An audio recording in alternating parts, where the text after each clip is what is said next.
uburu n'amahoro bibe muri mwe biva ku Mana Data wa twese no ku Mwami wacu Yesu Kristo. Neema, amani kutoka kwa Bwana wetu iwe nanyi katika jina la Yesu Kristo. Ikaze mu kiganiro Healing Jesus Campaign. Karibu katika kipindi cha Healing Jesus Campaign. Omwumva ni Apostle Oponsa Imana kuva mu ishengero Holy City of God Temple, Kenya, Nairobi. Mnayemsikia ni mtume Leoponsa Bimana kutoka katika kanisa la Holy City of God Temple, Kenya, Nairobi. Mbere ko dutangira dufite ijambo ryo kwaturira hamwe. Kabla ya kuanza tuna neno la kukiri kwa pamoja. Kwatura amagambo agize indirimbo nshya. Ni kutangaza maneno anayounda wimbo mpya. Ni wewe ukwiriye kwenda igitabo no kumena ibimenyetso bigifatanije. Ni wewe unayestahili kuchukua kitabu hiki na kuvunja mihuri yake. Kuko watambwe ugacungurira Imana abo miryango yose no mu ndimi zose. Kwa kuwa ulitolewa ukakomboa watu wa Mungu wa kila kabila, kila taifa, no moko yose no mahanga yose ubacunguje amaraso yawe. Na nchi zote na lugha zote ukiwakomboa kwa damu yako. Ukabahindurira Imana yacu kuba abami n'abatambyi kandi bazima mu isi. Ukawafanya kuwa makuhani na wafalme wa Mungu wetu katika ulimwengu. Uyu ni umunsi wa kabiri. Leo ni siku ya Jumanne. Umunsi wo kwisonzesha no gusenga. Ni siku ya kusali na kufunga. Abikorinto ba mbere 4:19-20.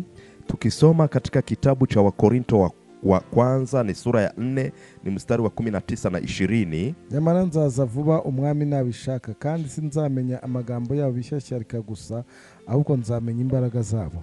Lakini nitakuja kwenu upesi nikiajaliwa, nami nitafahamu si neno lao tu waliojivuna bali nguvu zao.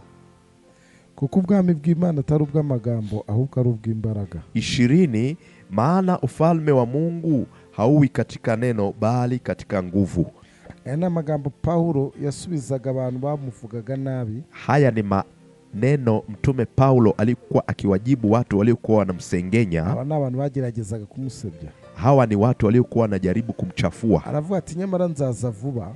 Lakini akawaambia, lakini nitakuja kwenu upesi umwami nabishaka, Mungu atakapotaka. kandi sinzamenya amagambo yabo bishyashyarika gusa, na sintoyajua maneno ya hao wajivunao, ahubwo nzamenya imbaraga zao, bali nitajizijua nguvu zao. Sinzamenya amagambo yabo bishyashyarika gusa, sintajua neno la hao wajivunao, ahubwo nzamenya imbaraga zabo, bali nitajua nguvu zao.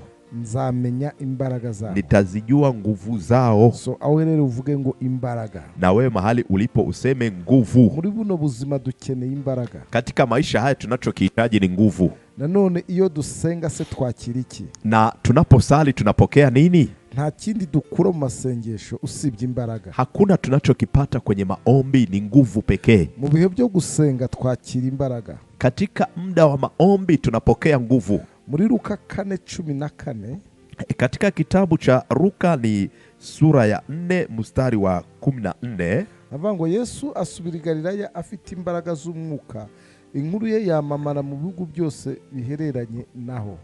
Panasema hivi, Yesu akarudi kwa nguvu za Roho akienda Galilaya, habari zake zikaenea katika nchi zote za kando kando. Iki ni igihe Yesu yaramaze iminsi 40 n'amajoro 40 ku musozi. Hiki ni kipindi Yesu Kristo alikuwa amekaa siku 40 mchana na usiku. Igihe yasubiraga i Galilaya ntiyasubiye nk'uko yavuyeyo. Sasa aliporudi Galilaya hakurudi kama alivyoondoka, ahubwo yasubiyeyo afite imbaraga z'umwuka, bali alirudi Galilaya akiwa na nguvu za Roho.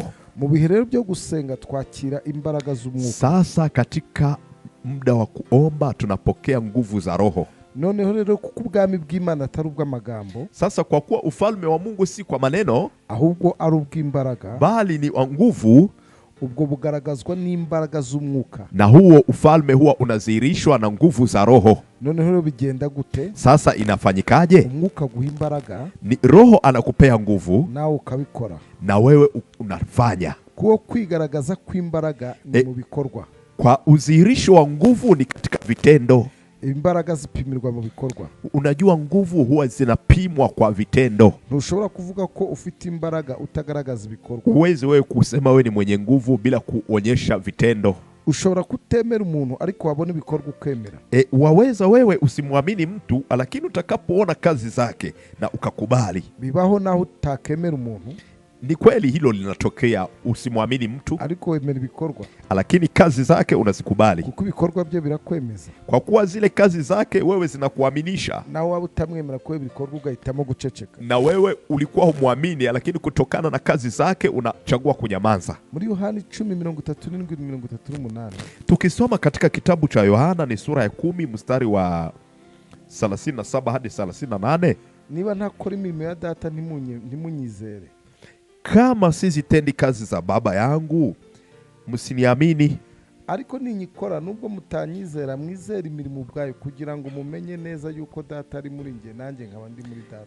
38. Lakini nikizitenda ijapokuwa hamuniamini mimi, ziamini kazi zile mpate kujua na kufahamu ya kuwa Baba yu ndani mwangu nami ndani ya Baba. Yesu ashaka abantu bamwizera ariko bakanga.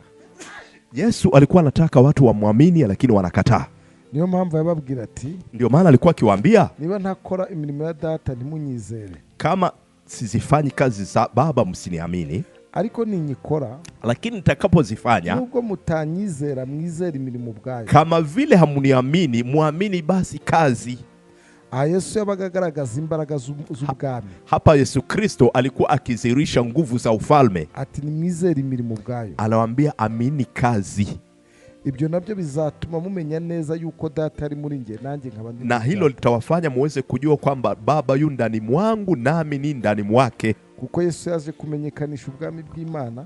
Kwa kuwa Yesu Kristo amekuja kuutangaza ufalme wa Mungu. Kandi ubwami bw'Imana si ubw'amagambo ahubwo n'ubw'imbaraga. Na ufalme wa Mungu si katika maneno bali ni katika nguvu. Dukeneye imbaraga zigaragaza ibikorwa. Tunahitaji nguvu ziwezazo kuzihirisha kazi. Uyu munsi usenge kugira ngo ugire imbaraga z'umwuka.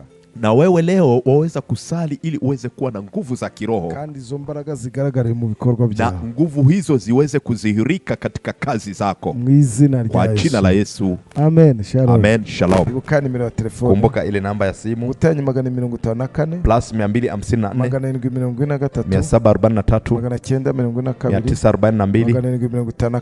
942 Fata nanjye gusenga isengesho. Omba pamoja nami. Nukuri kugirwa neza n'imbabazi bizanyuma y'imisi yose nyiriho nanjye nzamunzu iteka ryose. Amen. Hakika wema na fadhili zitanifuata siku zote za maisha yangu nami nitakaa nyumbani mwa Bwana milele. Iteka gumugisha kurinde. Bwana akubariki na kukulinda. Iteka kumurikisha izo maso akugire neza. Bwana akuangazie nuru za uso wake na kukufadhili.